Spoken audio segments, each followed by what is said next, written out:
जो देखिए 70 सालों में जो काम नहीं हुआ बीजेपी ने वो 12 साल के अंदर कर दिया बेटे। जैसे कि जैसे देखो आप देख लो खुद ही, मेरे से ज्यादा नॉलेज, हम तो इतना पढ़े लिखे भी नहीं है। तभी तो हमारे दिमाग में तो कुछ आ ही नहीं रहा। हम बेरोजगारी कहाँ नहीं है, कौन सी कंट्री में नहीं है, हर जगह बेरोजगारी है। 370 हटा दी, दुनिया भर के काम करा अंकल राम मंदिर बना दिया, उसमें कितनी जॉब्स मिली? राम खाली मंदिर राम बनाने से? मंदिर है। मेरी आप जाके देखो ना वहाँ क्या जॉब नहीं, वहाँ दुनिया भर का रोजगार मिला हुआ है। तो फिर अयोध्या में क्यों हार गई बीजेपी? अरे हार गई तो हारना है। ऐसे कैसे हार गई जब अयोध्या में ही राम मंदिर बना है और वही के लोगों को सब्सिडी चाहिए? कैसी बात कर रहे हो आप चेक करो, अयोध्या में बीजेपी हार चुकी है। मेन बात बेटे, हार जीत आज तो बोल रहे हैं लोकसभा का चुनाव तो हार ही गई है। हार चुकी है वहाँ पर। अभी सरकार बीजेपी की चल रही है, फायदा क्या हुआ? 2 साल से योगी जी काम कर रहे हैं वहाँ, मतलब 2 पंचवर्षीय योजना, अभी तीसरी आने वाले हैं। दूसरी बात ये कह रहे हैं कि अयोध्या में इतना राम मंदिर बनाने से रोजगार मिलता है, ये बच्चे पूछ रहे हैं। दुनिया भर का रोजगार है, वहाँ जाके देखो ना, कितनों को दुकान मिली है, कितना कुछ मिला, कितना कुछ हो रहा है, क्या हो रहा है, जाके देखो। कितने लोगों को जमीन का प्राइस नहीं दिया गया जितनी दिया गया, जमीन सब दिया, किसको नहीं दिया गया? न्यूज देखो जाके। न्यूज तो वही तो न्यूज में दिखाते ही तो नहीं, यही तो प्रॉब्लम है। क्या नाम हुआ आपका? विक्रांत। तो विक्रांत जी, हम लोग तो ये पूछ रहे हैं, क्या करते हैं आप? मैं अपना बिजनेस करता हूँ। बिजनेस ठीक ठाक चल रहा है? 100 ठीक है। पहले से उसमें बढ़ोतरी नहीं, है या नहीं। गिरावट है? मतलब डाउन नहीं जा रहा है। अच्छा, हम लोग तो ये पूछ रहे हैं कि देश की राजनीति में और जो आर्थिक हालात चल रहे हैं उस पर आप लोगों की राय क्या है? मैं इतने इंटरव्यू सुनता हूँ, देखता हूँ, तो मैं तो यही समझ रहा हूँ कि हालात तो ठीक नहीं है, और वाकई समझ में भी आ रहा है जब चीज़ें सही नहीं चल रही। क्योंकि जैसे कि आपने पीछे भी 2 दिन पहले राहुल गांधी जी ने भी बयान दिया था कि आर्थिक सुनामी आने वाली है। मुझे लग रहा है, क्योंकि अभी तक उनकी जो जितनी बातें हुई हैं काफ़ी हद तक ठीक हुई हैं, और मुझे महसूस है, मेरे फ्रेंड्स वगैरह भी है, वो लग भी रहा है आप लोगों को कि राहुल गांधी में वो दमखम है कि देश में नरेंद्र मोदी जैसे बड़े भारी भरकम व्यक्तित्व को वो मुझे एक चीज़ बताइए, ये तो हाइप मीडिया की बनाई हुई है नरेंद्र मोदी की।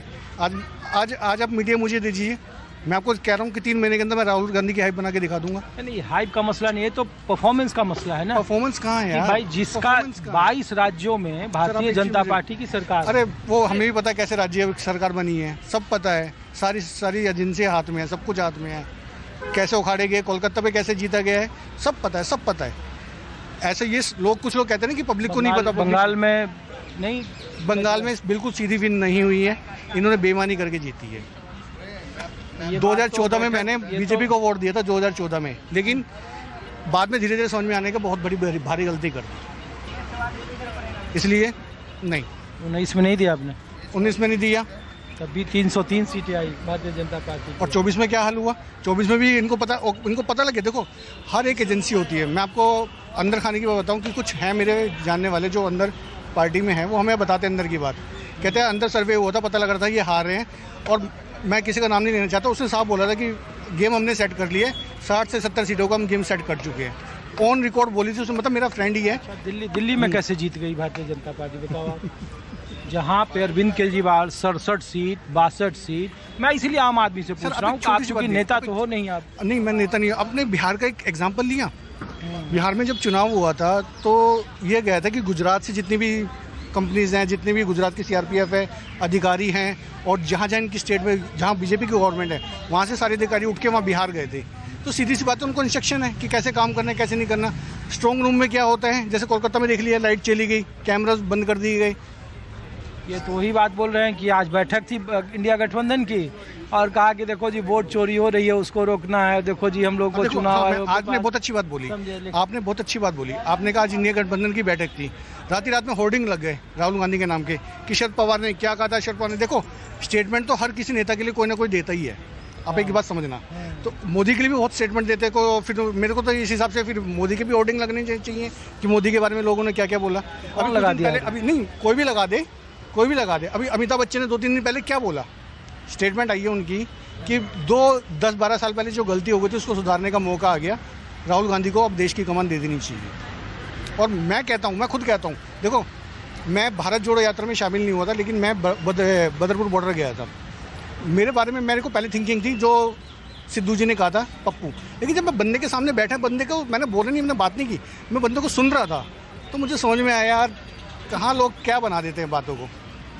तो अरे आप पता कह लगता रहे है। हैं कि राहुल गांधी को बैतरनी पार करा देंगे देखो। और उनके अपने ही जो सहयोगी अलायंस के, अब देखो एक वक्त में ममता बनर्जी अलग पीएम पद की रेस में थी, अरविंद केजरीवाल अलग पद के रेस में थे, उसका तो मैं जवाब देता हूँ। इन्होंने अरविंद केजरीवाल हो या ममता बनर्जी हो, ये अपने पैरों पे खुद कुल्हाड़ी मारी है इन्होंने। जब राहुल गांधी इंडिया ये गठबंधन चला रहे थे, इन्होंने कितना कहा था कि सपोर्ट कर दो। हरियाणा में क्या कहा था कि आप दिल्ली ले लो, हरियाणा में आप चुनाव मत लड़ो, लेकिन नहीं माने अरविंद केजरीवाल। हासिल क्या हो, ना हरियाणा में ना लेना दिल्ली मिला, ठीक है ना। अब वही चीज़ है, मैं आपको बता रहा हूँ, मैं आज आपको ऑन कैमरा बोल रहा हूँ, आप लिख लेना। जो अभी लोग कह रहे हैं राहुल गांधी कोई फेस नहीं है, कुछ नहीं है, एक दिन यही लोग राहुल गांधी की तारीफ करते मिलेंगे एज अ पीएम। मैं आपको लिख के दे रहा हूँ, वो आएगा, बंदा आएगा। जब सारे नेता उखड़ गए ना, वो अकेला बंदा टिका हुआ है 2014 से। अभी देखो ना जेएनजी की कितना बड़ा यूथों का एक सर बड़ा, ये भी एक प्रोपेगेंडा है। अब आम आदमी पार्टी खत्म करनी थी, क्योंकि अरविंद केजरीवाल उनके हिसाब से चले नहीं, बीजेपी के हिसाब से, आरएसएस के हिसाब से चले नहीं। तो अब कुछ कोई कहीं तो वोट काटने हैं ना, तो एक पार्टी को वोट जनरेट कर दिया, कॉकरोच पार्टी, आ जाओ। देखो सोशल मीडिया पर थी वो उसका धर्मेंद्र कोई प्रधान के लिए कितना कह लें, उसके लिए कितना कह लें कि भाई वो शिक्षा मंत्री जो है वो दो, इस्तीफा दो, वो दो। अंदर खाने क्या है, सब चीज़ें पता लगती है, क्योंकि हम तो सिस्टम के आदमी, हमें तो पता लग जाता है कहाँ से क्या चल रहा है। चलिए शुक्रिया। धन्यवाद जी। आप कैसे हैं भाई साहब, ठीक हैं? कहाँ से हैं? कहाँ से हैं? हाँ, कहाँ से रहना चाहिए? अरे कौन से स्टेट से हैं? दिल्ली से हैं, पंजाब से हैं, बिहार से दिल्ली हैं, से हैं। उत्तर प्रदेश से हैं। हम लोग तो ऐसे आम लोगों से बात करते हैं, क्या चीज़ का सर्वे चल रहा है? तो हम लोग सर्वे नहीं कर रहे हैं, हम लोग तो ये पूछ रहे हैं कि देश का माहौल कैसा है। देश का माहौल बहुत सुंदर है, अब इससे अच्छा क्या हो सकता है? जैसे में जैसे में सब कुछ सुंदर है। जैसे गरीब को गरीब मिल गया है, उसको लॉलीपॉप मिल गया है, अमीर को अमीर मिल गया है, मध्यम वर्ग को थोड़ी सी नौकरी की थोड़ी सी जवाबदेही कम है, बाकी सब ठीक है। मध्यम वर्ग को थोड़ा नौकरी का हिसाब किताब ठीक नहीं है मध्य वर्ग के हिसाब से। हाँ, थोड़ी संस्कृति ये है, अंग्रेज जमाने वाला स्टाइल स्टार्ट है, 10 बजे से 4 बजे वाली ड्यूटी, घर के 3 किलोमीटर वाली नौकरी, वो थोड़ा मुश्किल हो गया है। और ये मध्य वर्ग को पेट्रोल, डीजल, गैस, महंगाई, बेरोजगारी हाँ, सबका पेट्रोल, कुछ असर डीजल, है कि गैस, नहीं? वो सबका कोई मतलब नहीं बनता है। नहीं, बहुत पैसा है पॉकेट में, बहुत ठीक ठाक है पॉकेट में बहुत पैसा है। मध्य वर्ग के पास, हाँ, उतना वो जीवन जीने के लिए काफ़ी है, तो कोई असर नहीं है, मध्य वर्ग को कोई तकलीफ नहीं है। फर्क नहीं पड़ता है।